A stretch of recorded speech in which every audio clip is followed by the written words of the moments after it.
Isang mapagpalang panahon sa ating lahat. Ito po tagapaglingkod nyo karunungan Diyos, ikitinit Marshall. So ito na po yung kasa natin na baong libon, no? So yan po, simpleng forma ng sangkap po sa loob ay talagang pang major na po. Kasi ito po ay may orasyon ng Diyos Ama, Agila, verse 18, Sikan 18, Harimbakal at Kontrambos.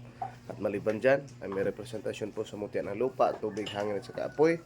Hindi nawawala ang bulalakaw, kidlat, mutya ng suso, mutya ng litob, batong kahoy, kahoy sa pangubol, mga taglipas, tagusan at iba pang sangkap na maaaring makatulong sa magtatanga ng gamit. Yan po ang ating mutya ng baong libon ng ginawa na pong kwintas. At wala po ibang dekorasyon kasi pinanatili natin ang kabanalan ng ating gamit. Kung saan ang paghiwa po ng bao ay pabilog at patriangulo lang po ang ating na-adapt. So isang mapagpalang panahon at ito po ang kanyang necklace, ang Puyas necklace na matagal nang ginagamit ng ating mga ninuno bilang pangpataboy ng mga negatibong enerhiya.